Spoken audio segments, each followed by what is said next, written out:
Eu estou muito feliz, irmãos, de chegar ao 16º ano dessa igreja. Chegamos aqui há pelo menos 10 anos, né, Rainha?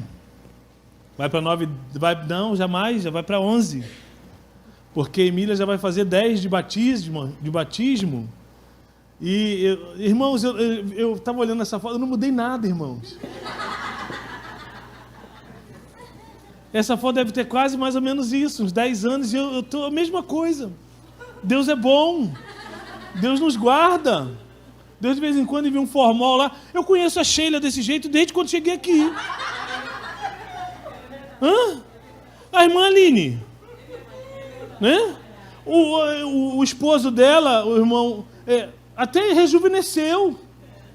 Passado o tempo. E esse pessoal ficando cada vez mais bonito, porque Deus faz isso conosco. A Bíblia diz que a alegria formoseia o rosto. Irmãos, seja alegre, sorria, que o seu rosto vai formosear. Você vai ficar mais bonito. Tem pessoas que só vivem tristes, cabisbaixo, chorando, reclamando. Sorria. A Bíblia diz, se tem alguém doente, cante louvores. Se tem alguém triste, cante louvores. Sorria. A Bíblia diz, alegrei-me quando me disseram, vamos à casa do Senhor. Eu não entendo dentro da igreja do Senhor crente que não ri. Eu sou até suspeito para falar, porque eu só vivo rindo mesmo. Porque eu acho que nós somos felizes demais, irmãos. Nós temos oportunidades que o mundo não tem. Oportunidade de estar perto de Deus. Hoje de manhã o Senhor desceu aqui nessa igreja. E isso nos deixa alegre, isso nos deixa feliz, renova as nossas forças. A gente sai durante a semana, irmãos, parecendo um leão, de tanta força que Deus nos dá. Os problemas são os mesmos, as batalhas são as mesmas, mas Deus vai nos dando força para conseguir ir adiante. Nós não paramos, continuamos. Hoje a Emília falou assim, eu não sei se vou para a igreja, Vitória, vamos para a igreja, Vitória, não sei, vamos! E aí eu chego aqui, minha filha está ali louvando, está rindo, Emília está ali recolhendo oferta e dízimo, rindo também, e a gente sai daqui feliz. Venha para a casa do Senhor, venha buscar a Deus. 16 anos, eu estava fazendo uma pesquisa, e hoje foi um dia agoniado para mim, irmãos, porque eu estava esperando em Deus uma palavra. Senhor, me dá aí a palavra, Senhor, porque de mim eu não tenho nada, e Deus nada. E a Emília falou, você está bem? Eu falei, não, estou agoniado, porque Deus ainda não me deu uma palavra para a igreja. Mas aí eu comecei a pesquisar, irmão, sobre adolescência. 16 anos é uma idade icônica, todos que têm filhos sabem disso. A adolescência é um novo momento. A psicologia vai dizer, e até a antropologia vai dizer, e até os psicólogos vão dizer, que a adolescência é aquela idade compreendida entre 11 e 18 anos, que é o momento de maior mudança na vida do ser humano. É o momento em que ele, quando chega aos 15, para os 16, ele passa a querer se afirmar. E às vezes a gente entende uma vontade do filho como se fosse uma birra, como se fosse uma briga, e não é. É o momento do eu, é o momento de que ele está se colocando no mundo como uma pessoa, como um ser humano, independente de nós. Porque nós temos a mania, eu até arrumei uma briga essa semana lá na escola, porque eu falei que festa de 15 anos geralmente não é para criança. E agora então está uma moda, a mãe se veste igual a filha, troca até de roupa. Porque a grande realidade que agora está revelada é que festa de 15 anos, geralmente é a mãe que não teve uma festa de 15 anos e vai fazer a festa para satisfazer o seu ego. Aí a gente estava conversando outro dia, falei, estou falando demais, né? Mas é só para você ter uma ideia do que é os 15, 16 anos de idade. 16 anos de idade é uma coisa que as crianças estão se tornando alguém. Até então vestida pelos pais, até o tênis que usa foi o pai que comprou. Eu me lembro da Vitória, uma vez eu comprei uma sandália para ela, e ela estava mais ou menos nessa idade, 15, 16 anos, e ela olhou a sandália, não gostando não, ela...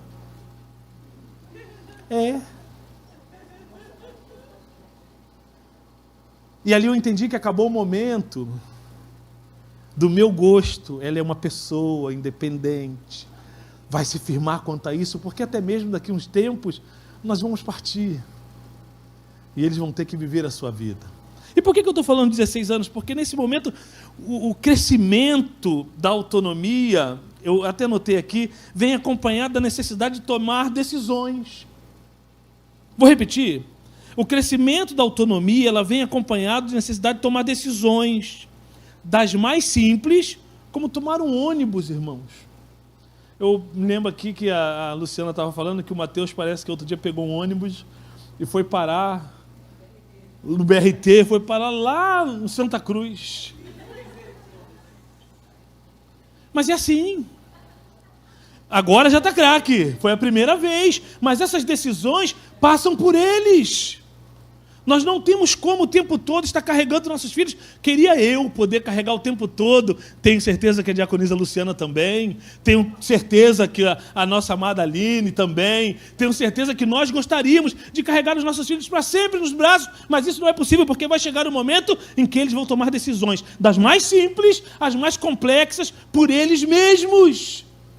E para nós sobra a angústia de olhar e dizer assim: isso aí eu não tenho como resolver. E eu fico pensando, e quando eu trago isso para a igreja, que não é diferente para o pastor também. Hoje de manhã o pastor evidenciou no seu coração esse olhar de pai.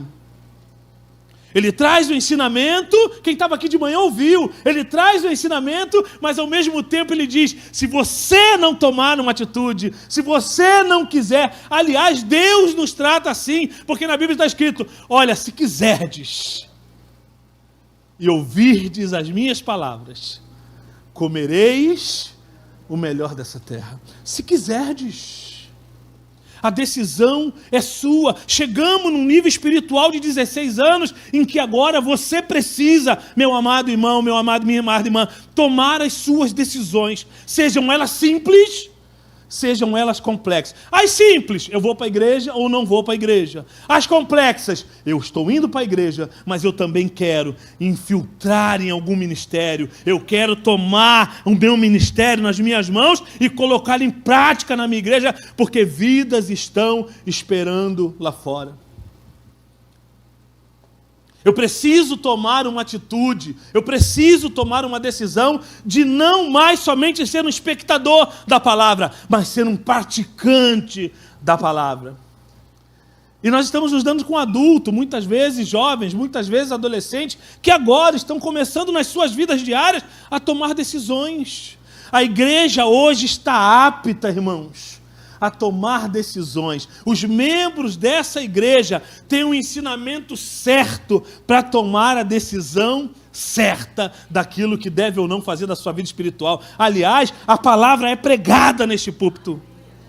Nós temos um pastor que zela pela palavra, nós temos um ensinamento que zela pela palavra, nós temos um ensinamento que pode mudar as nossas vidas, nossos corações e nossas mentes. E essa noite é isso que eu gostaria que você efetivamente aprendesse essa noite. Nesses 16 anos, o mundo está dizendo, o organismo igreja está dizendo, está na hora de tomar uma decisão. Deus guiou o povo pelo deserto e quando ele chegou no Monte Gerizim, ele falou assim: olha, eu trouxe vocês até aqui. Agora tem dois caminhos. O caminho da bênção e o caminho da maldição. E Deus diz para eles assim: escolhei vós. E eu gosto do hino que diz assim: se atentamente ouvir a Deus e os mandamentos seus obedecer, o Senhor meu Deus te exaltará sobre todas as nações. Onde passar, tu não correrás atrás de bênção. Sei que elas vão te alcançar. Onde colocar as plantas dos teus pés, sei que a tua bênção chegará. Bendito sereis na terra, bendito sereis quando por onde eu passar, sei. Os irmãos se lembram, né? Porque é uma bênção. Se você escolher Deus, se você escolher ouvir o Senhor, como Ele tem falado nesse púlpito, como Ele tem falado através dos hinos, se você ouvir o Senhor, as bênçãos te alcançarão. Eu queria que você abrisse sua Bíblia lá em Romanos, no seu capítulo de número 12. Eu quero ler o versículo de número 3. Aliás, se você achou o 3, pule para o 6. Romanos, no seu capítulo 12, você que foi achando e puder ficar de pé para lermos a palavra do Senhor. Romanos, no seu capítulo 12, versículo de número 6. Diz assim a palavra do Senhor. Estou vendo algumas Bíblias ainda folheando. Bendito sereis na terra, bendito sereis, tendo, porém, diferentes dons, segundo a graça que nos foi dada, se profecia, seja segundo a proporção da fé. Se ministério, versículo 7, dediquemo-nos ao ministério, ou ao que ensina, esmere-se no fazê-lo. Oremos ao Senhor. Deus, muito obrigado pela Tua palavra. Fala conosco, precisamos ouvir a Tua voz, em nome de Jesus. Amém. Glórias a Deus. Podem sentar, queridos. E agora sim, com a Bíblia ainda aberta, eu gostaria de ler com você a partir do versículo de número 3. Porque pela graça que me foi dada, digo a cada um dentre vós que não pense de si mesmo além do que convém. Antes, pense com moderação, segundo a medida da fé que Deus repartiu a cada um. Olha o que diz o versículo de número 4, e eu gostaria que você prestasse o máximo de atenção, porque assim como num só corpo temos muitos membros, mas nem todos os membros têm a mesma função, assim também nós, conquanto muitos, somos um só corpo em Cristo e membros uns dos outros. É claro que eu não vou entrar aqui num debate teológico dizendo se ele está falando da igreja global ou se está falando da igreja local. Eu quero me ater à igreja local, porque a igreja local é exatamente o que está sendo dito aqui. Somos muitos membros, mas assim como o corpo, cada um temos uma função. Imagine se nós, do dia para a noite, pegássemos o André, decano, e botássemos aqui para dirigir o louvor. Quem conhece o nosso irmão sabe que ele não tem o dom de cantar. Ele até cantaria.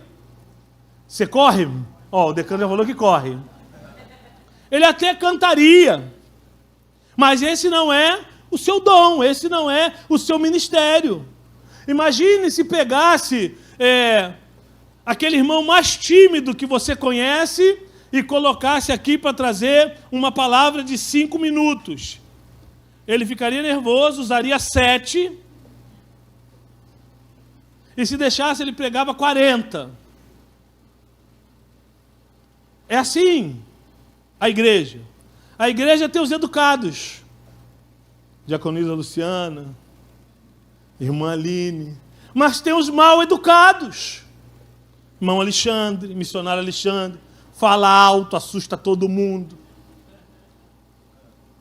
Tem aquele irmão que não come, não gosta de comer. E aí quando tem um café da manhã, como hoje de manhã, ele fica encostado lá no balcão, olhando todo mundo comer, porque ele não gosta disso, não pode isso, não pode aquilo, não come muito, se eu comer mais um vou me enjoar, que não sei o quê. Mas ao contrário,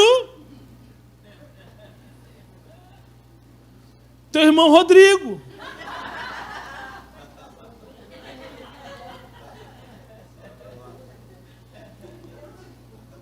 Se botar uma garrafa de chocolate do lado desse homem, ele vai beber todo. Nós temos os sérios, aqueles que só vivem, não há nenhum problema nisso, você ser uma pessoa que quase não ri, que quase não, quase não se mostra os dentes, mas tem ao contrário aqueles outros que, aonde você chega, está rindo. Já ouviu a gargalhada da irmã Tati? Já a Aninha rindo, irmãos. Acho que lá na casa do Marcos ele fica assim, a irmã Ana, diaconisa Ana acabou de chegar na igreja. Temos várias pessoas que exercem várias funções. Que maravilha ter de volta a irmã Nícia aqui. Uma diaconisa fervorosa, serve ao Senhor, não estou desmerecendo os outros não, mas o que eu estou falando é que ela ficou tanto tempo longe da gente, e como nós sentimos falta do trabalho da irmã Nícia aqui. Nós temos agora um novo decano que eu amo de paixão, que consegue fazer um trabalho espetacular, mesmo com as dificuldades dele de horário, ele consegue efetivamente manter a igreja. Tem a irmã Ana, diaconisa Aninha, que faz esses slides maravilhosos, me deixou até bonito. Cada um, segundo a palavra, apesar de estar num só corpo, tem diversas funções, assim como os nossos órgãos têm diversas funções. O que eu quero dizer para você esta noite, meu querido, é que quando Deus nos fala isso, Ele não está fazendo dileção ou predileção de A ou B. Ele não está querendo dizer que o louvor é mais importante do que quem está aí sentado, ou do que de quem está varrendo o chão, de quem está lá na cabine do som. Não, não é isso que Ele está dizendo. O que Ele está dizendo é que, com a mesma importância, todos podemos exercer diferentes funções. Sem que isso seja mérito ou demérito para quem quer que seja, porque no final de tudo, porque dele, por ele, para ele são todas as coisas. É ele que importa. É quem chamou que importa. Não importa a sua função. O que você precisa saber, na verdade, é qual é a sua função dentro deste corpo chamado igreja. E assim diz a Bíblia, porque assim como num só corpo temos muitos membros, mas nem todos os membros têm a mesma função. Assim também nós, diz o versículo 5. Conquanto muitos somos um só corpo em Cristo Jesus. Viu o que estava escrito ali no seminário de intercessão? Todos em um só propósito. É fazer o corpo que é a igreja funcionar. É fazer o corpo, quando tomar uma decisão, ir todos juntos. Imagine se você comesse uma comida e o seu estômago dissesse assim: não vou liberar suco gástrico. Já imaginou? Nunca sentiram aquele bolo no estômago que você fica o dia todo? É o organismo que não está liberando suco gástrico para digerir o alimento. E você fica ali empanzinado. Você fica ali passando mal. Imagine se o corpo pudesse dizer assim: olha, a partir de hoje eu vou produzir cera além do normal. O que adianta ter um ouvido cheio de cera? Você não iria conseguir ouvir. E é por isso que a gente chama de vez em quando Vitória. Ela, Vitória, vê o ouvido dela porque deve estar cheio de cera. E a Emília de vez em quando vai lá, faz uma limpezinha porque ela produz muita cera no ouvido, que aquilo incomoda, aquilo gera uma perda de audição. Imagine se você fosse assim. Mas a Bíblia diz que nós precisamos ser um corpo bem ajustado, aonde todos sabem o seu... Irmãos, que sonho que deve ser para o pastor.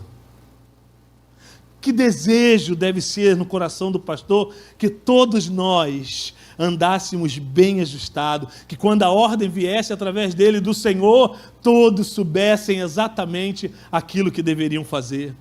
A igreja andaria, irmãos. A igreja seria, como diz a palavra, uma manifestação real de Deus na face da terra. Aliás, a Bíblia vai dizer que o mundo espera a manifestação dos filhos de Deus. Cada um no seu no seu canto, cada um no seu ministério, fazendo exatamente aquilo que deveriam fazer. Paulo vai dizer, olha, assim como num só corpo temos muitos membros, mas nem todos os membros têm a mesma função. A pergunta desta noite, qual é a tua função na igreja, meu irmão? O que é aquilo que você deveria estar fazendo e que ainda não tomou a decisão de fazer? Apesar de já estarmos com 16 anos, você ainda continua buscando e procurando aquilo que deveria já estar fazendo há muito tempo. Porque não só melhoraria a vida da igreja, mas melhoraria a tua vida também. Porque quando estamos ligados com Deus, quando estamos antenados com Deus, nós temos saúde no corpo, irmãos. Quando entendemos o que cada órgão nosso faz. Eu estava conversando com as minhas crianças, meus alunos, dizendo que o nosso cérebro, ele só consegue processar 30 gramas de açúcar por dia. E aí logo de manhã você acorda com um pãozinho e um copo de café com leite, cheio de açúcar, só ali já tem 46 gramas. Mas o seu cérebro só consegue processar 30. Vai dar ruim. As crianças ficam agitadas, a ponto de você toda hora ter que estar falando, para quieto, menino. Até alguns adultos mesmo, né? Nunca falou para o seu esposo, o que houve? Outro dia a Emília estava para lá e para cá, o que houve? Ela, eu comi pudim. Eu falei, é isso. Está com muita energia. E como não tem onde gastar essa energia, ela fica andando de um lado para o outro, agoniada. Até isso tem que ser dosado. O pastor falou hoje de manhã, para que Deus vai te encher de bênção? Para que Deus vai te encher do Espírito Santo? Para que Deus vai te encher de unção? Se você não usa, meu irmão, Deus é sábio. Deus só vai te dar na medida da sua fé, segundo aqui está escrito, é na medida daquilo que você usa para a obra, aonde eu estou encaixado nesse corpo, eu preciso saber, porque você sabe da sua colocação no mundo, e você segue rigorosamente, acorda às 5 da manhã, vai para o trabalho, porque tem que chegar às 7, porque chegar atrasado, o teu patrão é rígido, vai ser mandado embora. Cansei de ver a Emília trabalhar, e ela era funcionária pública, ainda é, né, aposentada. Ia trabalhar doente, falei, você está louca. Ninguém pode te mandar embora, você já está estabelecido. Não, mas eu tenho que ir, porque eu sei da minha colocação no mundo. Também não posso dizer nada não, né? Eu sei das minhas responsabilidades. Eu sei que se eu não for, as minhas crianças vão ficar perdidas na escola. Então eu vou para atendê-los. Quando a gente conhece a nossa colocação no mundo, a gente age dessa forma. Temos que fazer a mesma coisa na obra de Deus, no corpo de Cristo. Qual é a sua colocação? Tem que ser feita com esmero. Ele vai dizer assim, assim também nós, conquanto muitos, somos um só corpo em Cristo, e membros uns dos outros, tendo, porém, diferentes dons, segundo a graça que nos foi dada. Outra coisa, quando Deus te coloca numa posição, não é pela sua inteligência. Quando Deus te coloca numa posição, não é pelo teu mérito. Quando Deus te coloca numa posição, não é porque você tem esses lindos olhos, é pela graça. E graça é favor imerecido. Não resta nem soberba no corpo da igreja. Não, eu estou pregando porque eu sou mais inteligente. Não sou. Ah, eu estou lá na cabine porque eu entendo tudo de som. Ah, eu estou mexendo aqui no tablet para ver o som porque eu conheço aquela mesa como se fosse a palma da minha mão. Não é isso. Como é pela graça, quando Ele te chama e você atende, Ele te capacita. Ele vai te dando as ferramentas necessárias para que você faça a obra. Creia nisso, meu irmão. Você não precisa ser muito inteligente para poder pregar. É só se colocar nas mãos de Deus, se você tem esse chamado. Se você tem o chamado de evangelizar, você pode ter 68 anos, como a nossa irmã Regina falou hoje de manhã. Você vai lá para a porta, mesmo com toda a debilidade, você vai pregar a palavra de Deus, porque você sabe que aquele que começou a boa obra é fiel para terminá-la. Quem diria que a Dedé ia estar batendo tocando bateria desse jeito. Hoje de manhã, irmãos, essa bateria tomou a casa. E ela estava numa unção ali que ela, com fone no ouvido, fechando os olhos, eu falei, meu Deus, estamos nos céus. Porque a bateria parece que tinha uma orquestra, o violão, parece que tinha uma orquestra aqui, as vozes, parecia que tinha um coral aqui em cima, porque Deus capacita quem chamou. E às vezes você fica com medo, achando que precisa de se preparar para estar na obra do Senhor, achando que precisa de muita coisa para a obra do Senhor. Hoje de manhã foi pregado sobre isso. Eu só quero dar continuidade. Não, na hora que você se colocar na presença de Deus e dizer, eis-me aqui, como fez Isaías, Ele vai te capacitar para a obra. Ele vai te colocar no lugar de exaltação. Ele vai dizer assim, entra, meu servo fiel. Há lugar aqui para ti. Há uma obra te esperando. Há vidas te esperando. Os campos estão brancos. O que precisa é você se disponibilizar na obra do Senhor. Mas como foi dito hoje de manhã, talvez você não tenha tempo. Esteja esperando tempo para isso. Talvez você ache que não tenha capacidade para isso. Mas olha, Deus vai te capacitar no momento que você disser, eis-me aqui, Senhor. Envia-me a mim. Eu quero. Eu estou aqui hoje. Eu vou pregar. Eu vou cantar, eu vou falar, eu vou tocar baixo, eu vou aprender a tocar baixo. Porque tem gente que tem as habilidades, irmãos, e só não está lá porque não quer mesmo. Tome uma decisão hoje e Deus vai capacitar a tua vida para que vidas sejam abençoadas através de ti. A gente precisa sair do egoísmo, do ostracismo. A gente precisa ir avante, crendo que Deus está conosco. Moisés está clamando por mim, por quê? A mim, por quê? Vai, marcha com o povo, porque enquanto o povo estiver marchando, eu vou abrir o mar. É assim que funciona. Saia do seu lugar. Versículo de número 7 diz assim, se ministério, dediquemo-nos ao ministério. Ou ao que ensina, esmere-se no fazê-lo. Ou ao que exorta, façam com dedicação. O que contribui com liberalidade. Talvez o seu ministério seja ganhar dinheiro. E você está aí se tolindo porque você não contribui. Irmãos, quando eu ouvi essa palavra, dom de ganhar dinheiro, que negócio é esse? Tem irmãos que ganham dinheiro, mas como não contribui, não ganha mais. A bênção de José. A Bíblia vai dizer que o coração generoso prosperará. Está aqui o princípio. Ao que contribui, faça com liberalidade. Que aí mais dinheiro vai vir. Eu quero ter dízimo de 1 milhão por mês. Quem quer? Eu quero, irmãos. Pode entender isso? O que preside com diligência, quem exerce misericórdia com alegria. Aí outro dia eu estava pensando, diaconisa Luciana, quem exerce misericórdia. E eu fiquei pensando esse ministério dentro da igreja. E aí eu olhei outro dia para os irmãos da consolidação e falei assim, olha isso. A irmã Luciana, Deus tocou no coração dela e criou um ministério de misericórdia. Porque são esses irmãos que vão estar ali abraçando. São esses irmãos que vão estar ali acolhendo. Irmãos, isso é um ministério de misericórdia.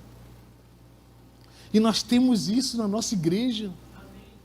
Fui sair com pais e eu falei assim, olha o ministério de misericórdia funcionando na igreja de Nova Vida de Vila Isabel. Irmãos e irmãs aqui se dedicando, uns não foram para a rua, mas estavam ali preparando quentinha, fazendo a comida, misturando os ingredientes, colocando, orando. Ministério de misericórdia. Irmãos, somos um só corpo, muitos membros, muitos órgãos. Para que o corpo funcione, eu quero dizer esta noite para você, Você é necessário. Você é necessária. Missionário, me ajustei. Missionário, fui para o ministério. Missionário, já fui me colocar. Disse ao Senhor, eis-me aqui. Pode usar-me a mim. Pode procurar o pastor. Pode procurar os diáconos. Dizer assim, olha, eu quero entrar em algum ministério. Eu quero fazer alguma coisa para a obra de Deus. Mas Paulo, ele coloca isso como primeiro. Eu só quero voltar um pouco para mostrar a importância, porque ele coloca isso como algo importante. Volte lá, por favor, no capítulo de número 1, capítulo número 12, versículo de número 1. Eu já estou terminando. Rogo-vos, pois, irmãos, pelas misericórdias de Deus, que apresentei os vosso corpo como sacrifício vivo, santo e agradável a Deus, que é o vosso culto racional. E olha o que ele diz no versículo 2. E não vos conformeis com este século, mas transformai-vos pela renovação da vossa mente, para que experimenteis qual seja a boa, agradável e perfeita vontade de Deus. E algo me chamou a atenção, porque Paulo ele vai falar primeiro, e aí com primazia, sobre a mente. E eu queria que você entendesse isso essa noite. Quando nós estamos na casa do Senhor trabalhando, quando nós estamos na casa do Senhor inseridos em um ministério, quando estamos produzindo na casa do Senhor, multiplicando e frutificando na casa do Senhor, nós temos que ter um cuidado. Eu primeiro não posso me moldar no mundo. Primeiro eu não posso tomar a forma do mundo sobre a minha vida. E segundo, eu preciso transformar-me, trocando a mente do mundo pela mente de Cristo. Aliás, Paulo mesmo vai dizer, nós temos a mente de Cristo. Temos a mente de Cristo. E ele vai dizer, transformai-vos pela renovação da vossa mente. Está na hora, queridos, da igreja entender que você pode estar ajustado num corpo, que você pode estar ajustado no ministério, mas se você não tiver a mente de Cristo, a sua produção vai ser pequena. A sua interação vai ser pequena. Até mesmo porque, queridos, diante de tanta lógica abençoadora da teoria da prosperidade, na nossa vida cotidiana o que acontece é o contrário. Eu não estou dizendo porque a gente tem falta de alguma coisa, não. Mas já viu que os problemas aumentam? Já viu que aquele dia que você está preparado para ir para a igreja, bonitinho, domingo, acontece alguma coisa? A tua mente começa a retroceder, a tua mente começa a dizer, não vai não, dorme um pouco mais. Ir para a igreja dele, por quê? Isso já foi domingo passado, para que vai? Quando Paulo diz transformai-vos pela renovação da vossa mente, ele está dizendo assim, não basta estar inserido no corpo, não basta estar inserido no ministério, não basta efetivamente estar trabalhando na igreja, porque se isso for religioso, assim faziam os fariseus. Eu preciso moldar a minha mente, eu preciso transformar a minha mente pela mente de Cristo. O fato da igreja ser corpo de Cristo nos leva a 3 características dela. Vou repetir. Primeiro, é composta de muitos membros. Um corpo é formado de milhares de órgãos. Membros, partes, alguns semelhantes, outros de aparência, estrutura completamente diferente. Imagine o coração. É completamente diferente do fígado, que é completamente diferente do baço, que é completamente diferente do estômago. A gente precisa entender que esses órgãos não têm a mesma aparência e nunca terá. Outra coisa que você precisa saber, os membros não têm a mesma função. Eu já falei isso no versículo 4. Os membros não têm a mesma função. Somos chamados para funções totalmente diferentes. E cada um precisa saber para aquilo que foi chamado. Terceiro, somos membros de outros. Precisamos estar atentos aos nossos irmãos, porque nós somos membros uns dos outros. Nós somos uma estrutura. A Bíblia diz que Deus tem a pedra fundamental, que é Cristo, e nela construiria um edifício. Chuta quem são os tijolos? Somos nós. E se o tijolo não estiver bem amarradinho, irmãos, a tendência é cair. Mas da onde vem toda essa estrutura, senão da mente? E aí Paulo vai dizer, cuidado, vocês precisam transformar a vossa mente. Eu estava lendo alguma coisa do Watchman Nee há algum tempo atrás, e ele falava sobre o maior impedimento para o crescimento espiritual do cristão. E o maior impedimento para o crescimento espiritual do cristão está aqui. Aliás, a nossa mente humana, a Bíblia diz que ela é carnal e diabólica. Ela tenta o tempo todo nos levar para trás. Ela tenta o tempo todo não nos fazer crer. Ela tenta o tempo todo nos fazer desistir. Ela tenta o tempo todo nos fazer entristecer. Mente.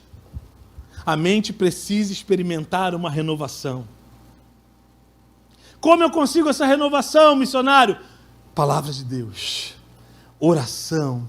Busca do Espírito Santo. Venha para a igreja, porque aqui a tua mente vai estar envolvida em cânticos espirituais, a tua mente vai estar envolvida na palavra de Deus, precisa ser transformada. Já viu quando você senta aqui, os teus problemas vêm logo à tua mente? Será que eu esqueci o ferro ligado? Será que eu desliguei o fogão? Nossa, eu tenho que pagar aquela conta. Já viu quando você vai orar, irmão? Você dobra o joelho. Você está, Senhor, meu Deus e meu Pai. E será que eu fechei a porta? Continuar a orar. Senhor, meu Deus e meu Pai. A luz esse mês veio cara. Não acontece com vocês, não? Acontece comigo.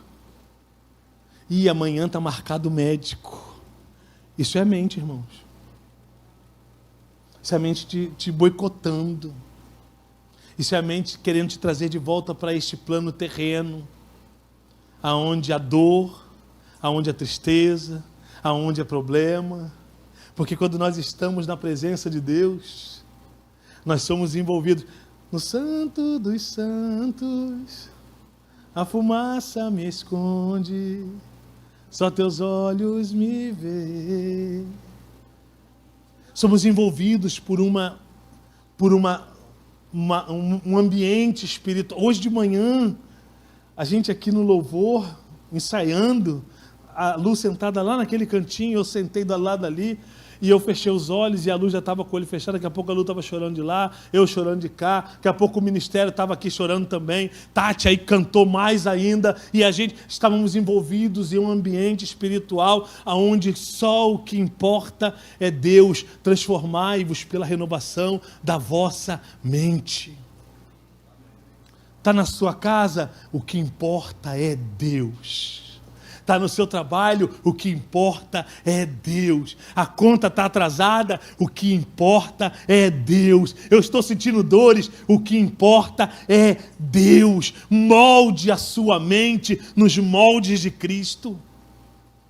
Cristo, sempre que estava passando por uma tribulação, a Bíblia diz que ele deixava os seus discípulos e ia para um canto sozinho, orar ao Senhor, porque naquele momento o ambiente era propício para pensar em Deus. Irmãos, transformai-vos a vossa mente. A emoção, ela precisa de estabilidade. E a emoção nasce da onde, senão da mente, irmãos? Para ter estabilidade, eu preciso estar com a mente de Cristo. Você vai morrer na cruz, não tem problema. Chegaram para Paulo e disseram assim: Paulo, tira o teu cinto. Amarraram Paulo, manietaram Paulo e disseram assim, o profeta dizendo: assim vão fazer com o dono desse cinto. E Paulo: vocês estão me constrangendo. Vocês estão me constrangendo. O que vocês estão fazendo? Porque eu quero dizer hoje que eu estou preparado até morrer por Cristo, se necessário for. Isso é mente de Cristo. Foi até decapitado. Ficou preso em cadeias, mas mesmo na cadeia escrevia cartas dizendo: glórias ao Senhor Todo-Poderoso, ao único que é digno de receber louvor e honra e glória. Está na hora de você encampar na sua mente a mente de Cristo. Quanto ao trato passado, vos despojeis do velho homem, que se corrompe pelas consequências do engano, e vos renoveis no espírito da vossa mente. Está lá em Efésios, no seu capítulo 4, versículo 22. e 23. Devemos estar inseridos no corpo da igreja. Devemos estar inseridos nos ministérios. Mas devemos principalmente renovar a nossa mente. A nossa mente precisa, irmãos, passar por uma faxina. A nossa mente precisa ser limpa pelo Espírito Santo de Deus.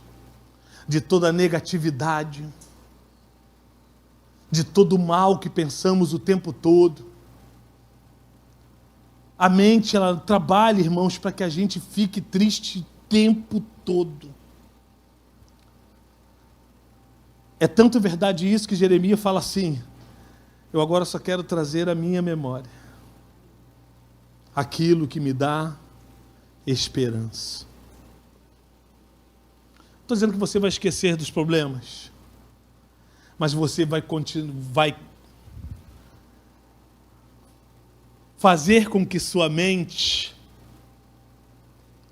pense que acima dos teus problemas existe um Deus que tem o domínio de todas as coisas em suas mãos.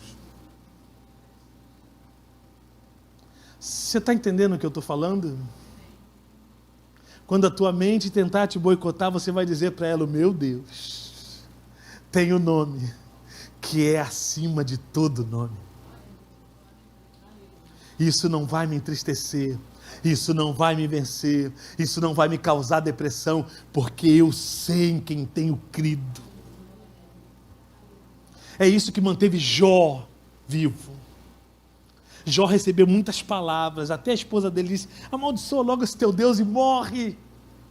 Ele: tu és louca, falas como uma louca, porque o meu Redentor vive. Está na hora de você conhecer quem é o Deus que você está servindo. Está na hora de você condicionar a sua mente a só olhar para o alto, a só olhar para a cruz, a só olhar para Cristo. João chora quando não encontra ninguém para abrir os selos, e o anjo diz assim: chora não. Eis aqui, ó, o leão da tribo de Judá. Ele é digno de abrir os selos. Ele é digno de dar vida. Ele é poderoso para atacar esse teu problema a partir de hoje. Mas condicione a tua mente a crer e confiar em Deus. Você pode ficar de pé? Quando nos submetemos à renovação das nossas mentes, ela estará livre para experimentar a boa, perfeita e agradável. Eu queria louvar vontade de Deus. Se insira no ministério, se insira no corpo da igreja, mas também renove a sua mente. Mas para que eu vou renovar a minha mente, missionário? Para que você experimente qual é a boa, perfeita e agradável vontade de Deus.